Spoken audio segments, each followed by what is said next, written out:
नमस्कार। Again welcome to my video.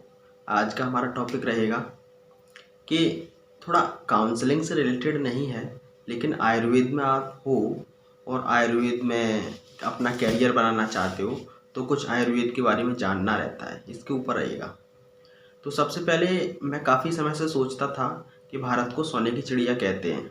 सही बात है, कहते हैं, लेकिन क्यों कहते हैं इसका जवाब मुझे आयुर्वेद में मिला। इसका जवाब। तो यही जवाब मैं आपसे शेयर करना चाहता हूँ क्यों कहते हैं। एक है आयुर्वेद का सब्जेक्ट, सेकेंड ईयर का सब्जेक्ट है आइट्रियो केमिस्ट्री, जिसे हिंदी में रसशास्त्र कहते हैं। तो रसशास्त्र में मैंने पढ़ा, जहाँ रसशास्त्र का इतिहास है वहाँ नागार्जुन का वर्णन किया गया है। नागार्जुन कौन थे?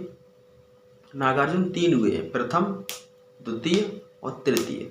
तीनों ही नागार्जुन गौतम बुद्ध के फॉलोअर थे, मतलब बौद्ध थे। तो इन नागार्जुन के ऊपर ही भारत को सोने की चिड़िया कहते हैं, ऐसा मैं आपको बताऊंगा। वीडियो को पूरा देखिए, अच्छा लगे तो वीडियो शेयर कीजिए, लाइक कीजिए, चैनल सब्सक्राइब कीजिए, है ना। तो इसमें एक लॉजिक है। जैसे एक हरिप्रसाद शास्त्री नाम के एक व्यक्ति थे, उनको कोई भी संतान नहीं हो रहा था, तो उन्हें ऐसा स्वप्न आया कि आप 100 ब्राह्मणों का, 100 विद्वानों का भोज कराएं तो आपको संतान की प्राप्ति होगी। तो उन्होंने 100 विद्वानों को भोजन कराया तो उनको एक पुत्र की प्राप्ति। पुत्र की प्राप्ति होने के बाद में हरिप्रसाद शास्त्री ने फिर विद्वानों को बुलाया कि मेरे बच्चे का भविष्य देखो, भविष्य में मेरा बच्चा क्या करेगा, कहाँ रहेगा, कैसा रहेगा, सिस्टम इसका पूरा, जन्म कुंडली पूरा निकालो। तो फिर विद्वान आए, उन्होंने कहा कि आपका बेटा बहुत विद्वान होगा, लेकिन ये 7 साल के बाद मृत्यु को प्राप्त होगा। शास्त्री जी फिर टेंशन में आ गए।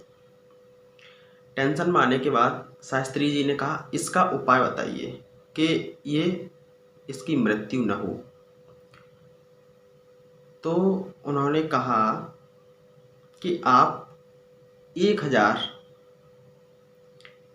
विद्वानों को भोजन कराइए, आपका बेटा 7 साल तक जीवित रहेगा। तो उन्होंने 1000 विद्वानों का फिर भोजन करा दिया, बच्चा 7 साल तक जीवित रहा। 7 साल जीवित रहने से पहले ही शास्त्री जी ने क्या किया कि उन्होंने उस बच्चे को जंगल की तरफ भेज दिया, ताकि बच्चे के मरने का दुख वो न झेल पाए, उन्हें पता ही न पड़े कि मेरा बच्चा कब मर गया, क्या हो गया, ताकि वो शोक न देख पाए। उसका शोक नहीं देखेंगे तो दुख थोड़ा कम होगा। भेज दिया पहले ही वन में।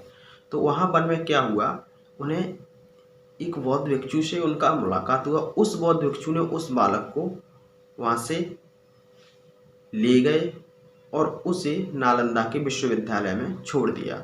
वहाँ के तत्कालीन जो वहाँ के पीठाधीश्वर थे, मतलब मालिक थे नालंदा विश्वविद्यालय के, उनसे कह दिया कि इस बच्चे को स्वतंत्र तरीका से इसे जीने दिया जाए और रहने दिया जाए। तो अंत वही जो बच्चा छोड़ा गया था वो नागार्जुन द्वितीय थे। नागार्जुन द्वितीय। नागार्जुन आयुर्वेद में बहुत अहम महत्व रखते हैं। बिना नागार्जुन के आयुर्वेद की कल्पना भी नहीं की जा सकती, बिना नागार्जुन के रसशास्त्र की कल्पना भी नहीं की जाती। रसशास्त्र इंग्लिश में आइट्रो केमिस्ट्री कहते हैं। आइट्रो केमिस्ट्री की मेरे हिसाब से बिना नागार्जुन के कोई कल्पना नहीं की जा सकती। तो उस समय क्या हुआ, वो बच्चा रहता रहा, सीखता रहा, रहता रहा, सीखता रहा। एक समय क्या आया कि जो वहाँ के पीठाधीश्वर थे, मालिक थे विश्वविद्यालय के, मतलब मालिक कहें, अध्यक्ष कहें, तो वहाँ के अध्यक्ष को एक विद्या आती थी, मयूरी विद्या। मयूरी विद्या का मतलब ये होता है कि पीपल के पत्ते पे और बैठ के नदी क्रॉस करना, मतलब एक नाव का काम करती थी मयूरी विद्या। तो वहाँ से वो मयूरी विद्या सीख चुके थे। एक दिन नालंदा विश्वविद्यालय में क्या हुआ कि वहाँ अकाल आया, खाने के लिए भोजन नहीं था, रोटी नहीं थी, एकदम से अकाल आया, कुछ भी खाने पीने के लिए नहीं था। तो वहाँ के जो अध्यक्ष थे, उनके जो गुरु, अब तो नागार्जुन के गुरु रहेंगे ना वो, हाँ, तो गुरु थे। तो गुरु जी ने कहा कि एक इस नदी के उस पार एक बौद्ध भिक्षु रहते हैं, उन्हें पारद मतलब पारा से सोना बनाने की विद्या आती है। यदि तुम वहाँ पारा मतलब Hg, मरकरी इंग्लिश में बोलते हैं ना, मरकरी, तो एटॉमिक नंबर और वही आपका 80 और इसका 200.2। तो इसके लिए इससे पारे से वो सोना गोल्ड बना लेते हैं। बौद्ध भिक्षु हैं वो गोल्ड बना लेते हैं। तो ये भी बौद्ध थे, वो भी बौद्ध थे, दोनों ही बौद्ध थे। तो इधर से क्या हुआ कि इन्होंने कहा मैं ऐसा करता हूँ, उनसे मरकरी से और सोने बनाने की विद्या सीख के आता हूँ। तो ये वट वृक्ष के वही पीपल के पत्ते पे बैठ करके मयूरी विद्या के माध्यम से और उस बौद्ध भिक्षु के पास पहुँचे जो सोना बनाना जानते थे पारद से, मतलब पारा से। पारद में इसीलिए कह रहा हूँ, एक संस्कृत वर्ड है, पारा हिंदी वर्ड है, मरकरी इंग्लिश वर्ड है। इसके बाद वहाँ से उन्होंने कहा तुम ये बताइए ये यहाँ तक मेरे पास तक कैसे आए। तो उन्होंने कहा नागार्जुन ने कि मेरे पास एक विद्या है, मयूरी विद्या, जिसे पानी में पीपल के पत्ते बैठकर पानी में तैर के मैं चला जाता हूँ, क्रॉस कर लेता हूँ। तो वो भिक्षु तो उन्होंने कहा हम आपको पारद से सोना बनाना सिखा देंगे, लेकिन हमको आप ये वाली विद्या सिखाइए, मयूरी विद्या। तो उन्होंने मयूरी विद्या सिखा दी, उन्होंने उनको पारद बनाना सिखा दिया। फिर वो भारत में लौट के आए। भारत में लौट के आए तो क्या होता है, फिर उन्होंने पूरे भारतवासियों से, नालंदा में उस समय तत्कालीन जो भी लोग थे उनसे कह दिया कि अब कोई दुखी नहीं रहेगा, अब कोई भूखा नहीं मरेगा, मैं पारद से सोने का फॉर्मेशन करूँगा। तभी पारद से सोना बनाया जाने लगा भारत में, और भारत में बहुत सोना हो गया, बहुत सोना हो गया। भारत धन धान्य से पूर्ण हो गया, भारत में कोई कमी नहीं रही, सब जनता सुखी रहने लगी उस समय। इसीलिए भारत को सोने की चिड़िया कहा जाता है, क्योंकि भारत में सोना बनाने की विद्या थी। ये बौद्ध धर्म की देन थी।